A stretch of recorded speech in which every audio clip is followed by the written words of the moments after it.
Pagkalipas ng ilang oras ay bumalik naman tayo sa ngayon ay kumalma ng mabatong kabundukan sa kanluran. Dito ay makikita natin ang pagtipon ng grupo ng mga martial artist ng angkan ng Tang sa nagawa nilang mapuksang blue-spotted centipede na kanilang matagal na hinanap, kung saan nagawa nilang makuha ang inner core ng nilalang. Dahil dito ay mangiyak-iyak naman ang mga lalaki at ang matandang patriarka dahil gamit nito ay magagawa na nilang masagip ang kanyang apo. Habang hawak-hawak naman ng patriarka ang kamay na mukhang apektado ng lason ay inagaw nito ang atensyon ng kanyang ama at nagsabi na siya at ang kanilang hindi mga nasugatang tauhan ay maunang umuwi sa Sichuan. Nabigla naman ang matanda sa kanyang sinabi at natanong kung ano ang ibig nitong sabihin. Tumugon naman ang kanyang anak sa pagsasabi na ang galit ay kanilang inuukit sa dugo habang ang kabutihan naman ay kanilang inuukit sa bato, nagpapahiwatig ng kanilang matatag na panindigan sa paghihiganti at pasasalamat. Kinumpirma naman ng patriarka na mayroon pa silang kinakailangang gawin dito, kaya napahawak naman ang kanyang ama sa kanyang ulo dahil muntik niya na itong makalimutan. Sumang-ayon naman ang matandang patriarka at inirekomenda na tanggapin ang bata nating bida bilang bisita at ibigay sa kanya ang kahit anumang gusto nito. Habang hawak-hawak ng patriarka ang kanyang sugatang kamay ay nasabi naman ito na inutusan na niya ang mga sugatan nilang tauhan na magpagaling sa bayan dahil bibisitahin niya ang bata sa abandonadong akademya dahil baka interesado din ito sa naging kinalabasan ng kanilang paghahanap. Samantala makikita naman natin ngayon ang ating bida na napapalibutan ng tatlong maliliit na mga insekto. Habang siya ay nakaupo ay napaisip naman siya kung ano ngayon ang kanyang gagawin sa mga nilalang. Ito ay dahil pagkalipas ng isang gabi lamang ay naging isa siyang ama nitong mga maliliit na blue-spotted centipedes. Naalala naman nito ang kanyang paglagay sa mga itlog sa lamesa pagkatapos nitong linisan ng siya ay makauwi. Subalit siya ay bigla na lang nagulat dahil paggising nito ay agad na ang mga itong napisa. Nagkaroon naman siya ng pagdududa pero hindi niya inaasahan na mapipisa ito ng ganito kabilis. Ang mga maliliit na insekto ay kumakapit naman sa kanya ng husto. Kaya sinubukan niyang kuhanin ang isa sa mga nilalang. Subalit ang problema ay hindi niya na ito magawa dahil sa tingin ng mga insekto na siya ay ang kanilang magulang. Bumalik naman sa kanyang alaala noong bago niya itong makuha, kung saan sumunod siya papunta sa mabatong kabundukan. Dahil sa kanyang pananabik na malaman ang patungkol sa isang centipede na pwede siyang lamunin ng buo at ang kanyang pagiging YouTuber ay nagawa naman itong mahanap ang pinagtataguan ng blue-spotted centipede. Na isang maliit na kuweba na agad niya namang walang takot na pinasok. Di kalaunan sa kanyang paghahanap ay nagawa naman itong makasalubong palabas ang isang insekto na kasing laki ng kamao ng tao, na agad niya namang pinagsisipa para ito ay kanyang mapigil. Pagkalipas ng ilang sandali ay makikita naman natin ang ating bida na napaluhod sa tindi ng pagod sa pakikipaglaban nito sa insekto. Nagawa naman itong maginhawaan dahil matagumpay nitong nagalugad ang kuta ng centipede. Kasabay nito ay naging ligtas din ang tatlong mga itlog na kanyang nakuha sa loob kaya labis na lang nasaya ang kanyang naramdaman. Habang hawak ang kanyang ulo ay napaisip naman siya na mabuti at huminto ang ulan. Ito ay dahil kung hindi ito nangyari ay marahil hindi siya nakakuha ng kahit isa sa mga itlog. Nang bigla naman siyang may naunawaan kaya agad siyang napatayo at nasabi na hindi ito oras para maging ganito dahil kinakailangan niyang kaagad na makabalik at linisan ang mga itlog na kanyang nakuha. Agad niya namang itinali ang pinaglalagyan ng mga itlog sa kanyang baywang ng napakahigpit at may malaking tuwa sa kanyang mukhang nagsabi na maghintay lang ang mga ito ng saglit dahil ang kanilang kuya ay papaliguan din sila sa oras nang siya ay makauwi. Sa kasalukuyan ay makikita naman natin ang ating bida na napabuntong hininga. Ito ay dahil hindi niya nagawang makakita ng nabubuhay na blue-spotted centipede sa kanyang paglalakbay. Gayunpaman siya ay nagpapasalamat na nagawa niyang maisagip ang natitirang mga itlog. Ang mga maliliit na centipede naman ay dumidikit sa kanya ng husto kaya nagpakiusap siya ng personal na espasyo, ngunit ang katigasan ng ulo ng mga ito ay kanya lang na ikinainis. Nang bigla naman siyang may naisip, ito ay kung siya ay pupunta sa tubig ay kusang aalis ang mga ito sa kanyang katawan. Naagaw naman ang pansin ng isang maliit na centipede dahil sa pagpapalabas niya ng isang masamang ngiti, kung saan labis na lang ang naging pagkagulat ng insekto dahil sa pagsabi nito na sila ngayon ay maliligo. Sa parehong oras ay makikita naman natin ang pagdating ng patriarka sa abandonadong akademya, at dahil pansin nito na wala sa labas ang ating bida ay agad naman siyang nagpatuloy. Di kalaunan ay nagawa naman nitong maabot ang kanyang tinutuluyang gusali kaya agad siyang kumatok at nagtanong kung mayroon bang tao sa loob. Naghintay naman siya ng ilang sandali subalit pansin nito na walang may sumasagot. Interesadong alamin ang loob ng ipinagbabawal na silid ng bata ay kaagad niya naman itong binuksan, at nang siya ay makasilip sa pintuan ay muli niya namang tinawag ang ating bida. Dahil wala siyang may makuhang sagot, ang patriarka ay kaagad namang pumasok habang napapansin sa paligid ang mga halamang gamot, mga medisina at mga banga na nakapaligid dito. Habang siya ay nagpapatuloy sa loob ay napatanong naman siya kung ang bata ba ay isang manggagamot. Napapaisip na mali ang pagpasok nito sa silid ng walang pahintulot ay kaagad niya namang napagdesisyonan na bumalik na lang mamaya. Subalit nang siya ay makalingon para tuluyang lumabas ay bigla na lang siyang napahinto, ito ay dahil sa ingay na kanyang naririnig sa kanyang likuran. Kaagad naman siyang napalingon para ito ay kanyang tingnan, kung saan napansin ito na ang tunog ay nanggagaling sa mga banga. Interesadong malaman, kaagad niya namang nilapitan ang pinanggagalingan ng tunog. At nang siya ay makalapit ay agad niyang binuksan ang isang lalagyan, na labis niya namang ikinagulat ng ito ay kanyang makita. Ito ay dahil ang nasa loob nito ay ang malaking alagang gagamba ng ating bida na Black Earth Tiger. Kasunod naman nito ay nagawa niyang marinig ang tunog na nanggagaling naman sa aparador, kaya agad naman siyang may binuksang kaha at ang isa sa nilalaman nito ay isang tuko. Hindi naman magawang makapaniwala ng patriarka sa kanyang nakikita dahil sa iba't ibang uri ng nakalalason na hayop sa kanyang paligid. Habang siya ay nagpapatuloy ay nagawa naman nitong makita ang ibang mga lalagyang banga na mayroong sa legubang. Habang ang iba naman ay mga hindi pa napisang itlog. At dagdag pa dito ay mga natuyong ahas sa kanyang kaha. Napaisip naman ang patriarka na ang lahat ng mga ito ay hindi kapanipaniwala, at natanong nito sa kanyang isipan kung nagpapalaki ba ang ating bida ng nakalalaso na mga hayop kabilang ng kanilang mga supling. Hindi niya naman ito lubos na maisip dahil ang kanilang angkan na pamilyar sa mga nakalalaso na mga nilalang ay nagagawa lamang na makuha ang lason sa mga ahas dahil hindi nila magawang makahanap ng paraan para maparami ang mga itlog na kagaya ng ginagawa ng ating bida. Maya't maya pa ay makikita naman natin ang paglabas ng patriarka sa silid ng bata. Napapaisip na inaakala niya na nagawa nilang maligtas ang kanyang anak sa isang maliit na swerteng pagkakataon, ngunit ang kanilang totoong swerte ay ang makatagpo ang ating bida. Nang bigla namang naagaw ang atensyon nito dahil sa biglang pagtawag sa kanya, ito ay ang ating bida na dali-dali namang lumapit sa kanya at natanong kung ano ang nangyari sa kanyang kamay. Subalit agad lang na napahawak ang lalaki sa kanyang balikat, nagsasabi na ito ay hindi malaking bagay at siya ay nandito dahil mayroon siyang importanteng sasabihin sa kanya. Hindi naman ito nagawang matapos ang kanyang sinasabi dahil sa kakaibang enerhiya na bigla na lang sumulpot at kanyang naramdaman. Nagawa naman itong mapansin ang masamang enerhiya sa labas ng akademya, kung saan lumabas dito ang isang anino ng isang tao.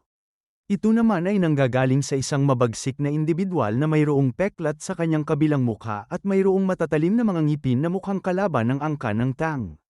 Dahil sa napapansin niyang panganib ay agad naman ang patriarka na itinulak ang ating bida papalayo at pasigaw na pinagsabihan na kaagad siyang tumakbo. Subalit agad namang yumuko ang lalaki para kumuha ng buwelo, kung saan bigla na lang itong tumalo ng napakabilis sa kanyang kinaroroonan habang angat-angat ang kanyang kamay para magawang atakihin ang patriarka.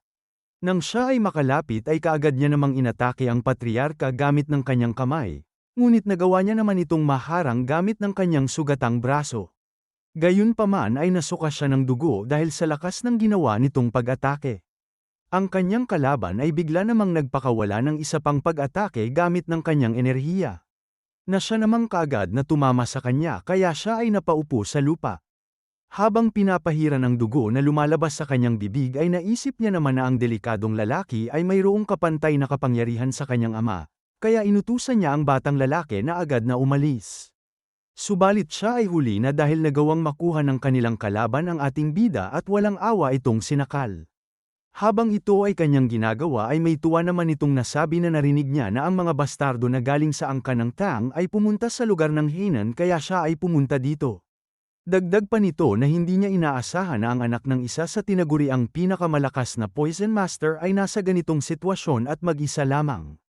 Nagtaka naman ang patriarka kung bakit ito ginagawa ng lalaki dahil hindi siya nito kilala, kaya natanong niya kung bakit siya at ang maliit na bata ay kanyang pinupuntirya.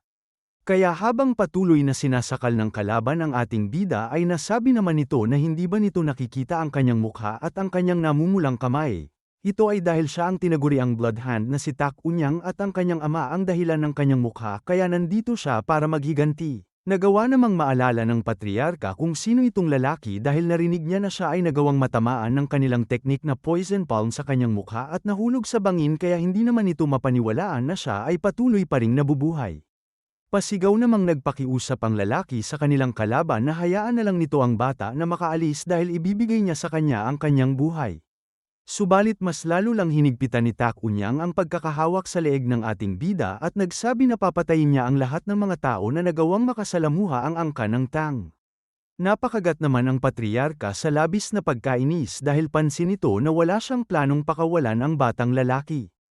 Ang ating bida ay nasa bingit naman ng pagkawala ng malay dahil sa mas lalong paghigpit ng pagkakahawak ni Unyang. Kung saan napatawa na lang itong masamang lalaki at malinaw na papatayin ang ating bida. Habang patuloy na sinasakal nito ang ating bida ay sinubukan naman itong tipunin ang natitira niyang lakas para magpakiusap na siya ay kanyang pakawalan. Hindi naman ito pinansin ng ating bida at nagpatuloy lang sa pagsakal sa kanya hanggang malapit na siyang maubusan ng hininga. Nang bigla namang may lumabas na tatlong mga nagliliwanag na mga mata. Ito ay ang tatlong maliliit na mga centipede na bigla na lang lumabas sa damit ng bata at kaagad na sumugod sa kanilang kalaban. Pagkalipas ng ilang sandali ay nagawa naman nilang makagat ang masamang lalaki sa kanyang kamay, leeg at kanyang katawan.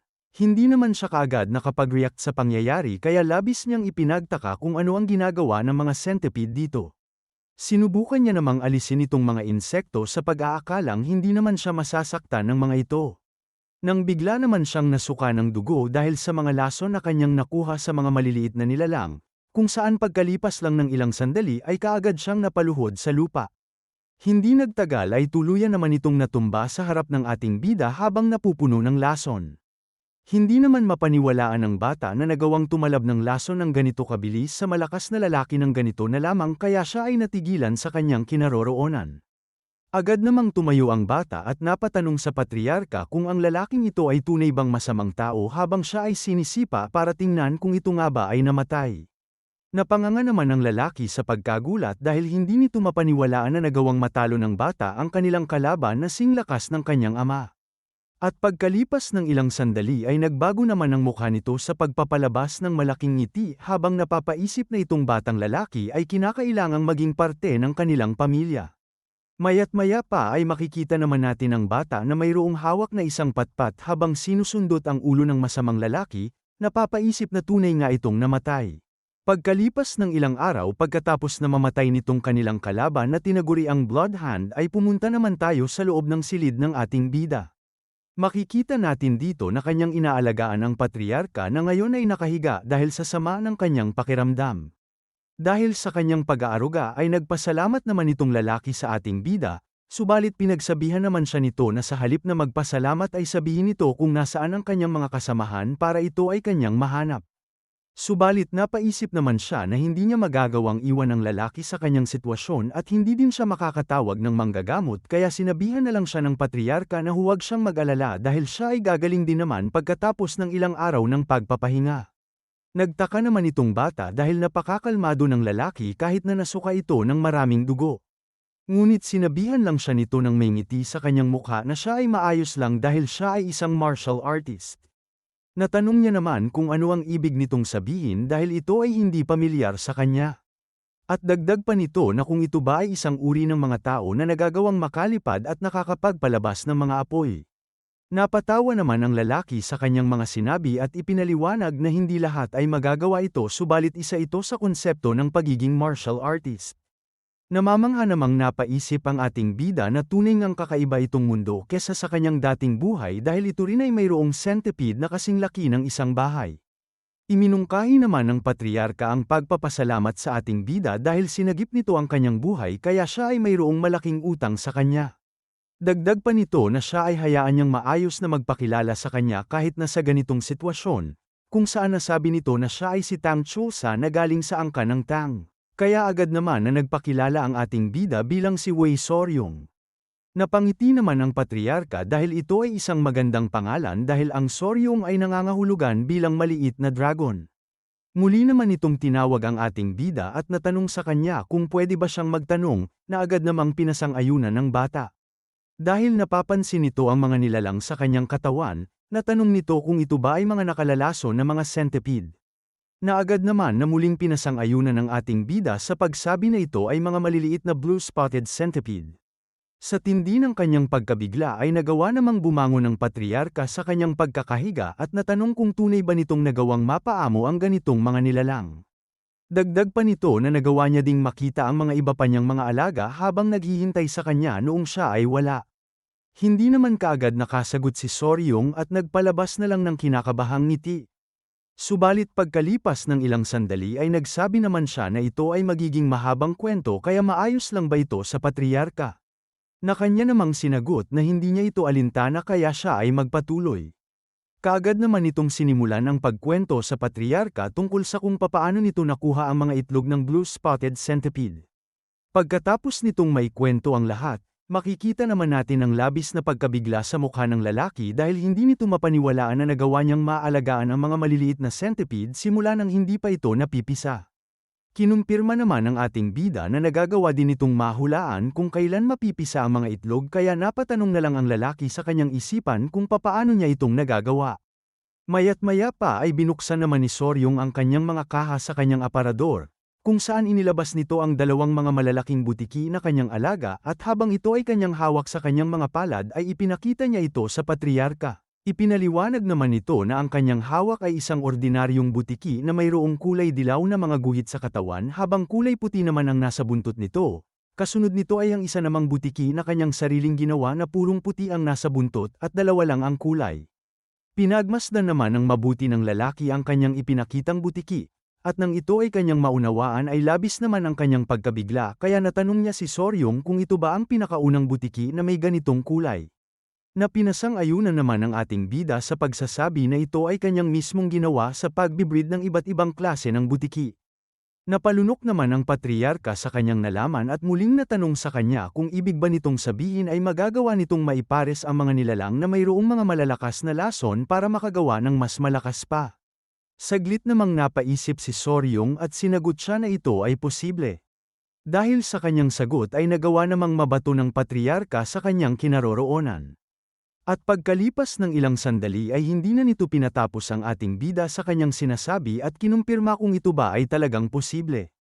Nang bigla naman nitong hinawakan si Soryong sa kanyang balikat at may nakakatawang mukha nitong hiniling na siya ay maging parte ng kanyang pamilya. Patuloy naman nitong niyugyog ang kanyang katawan habang ipinapaliwanag na kung siya ay sasali sa kanilang angkan, ituturo nila ang lahat ng kanilang mga martial arts at magkakaroon siya ng access sa mga elixir, mga halamang gamot at kahit anong gusto nito. Dagdag pa nito nang may malaking tuwa sa kanyang mukha na ang kagaya ni Soryong ay posibleng makadakip o di kaya ay magpalaki ng maalamat na 10 nakalalaso na mga nilalang sa Central Plains ng mundo ng martial arts. Kanya namang binanggit ang kanyang babaeng anak bilang isa sa 3 bulaklak o pinakamagandang babae sa Central Plains. Agad namang pinaulit ni Soryong ang sinabi ng patriarka, kaya natatawa nitong inulit na ang kanyang babaeng anak ay isa sa pinakamaganda sa kanilang rehiyon. Subalit sinabihan lang siya ni Soryong na kalimutan niya ang tungkol dito at siya ay interesado sa 10 maalamat na nakalalaso na mga nilalang ng Central Plain at natanong kung ito ba ay nakakamangha gaya ng blue-spotted centipede. Na sinagot naman ng patriarka ng siyempre. Dagdag pa nito habang angat-angat ang kanyang daliri na ang blue-spotted centipede ay tunay ngang nakakamangha subalit ito ay mas mahina kumpara sa maalamat na 10 nakalalason na mga nilalang.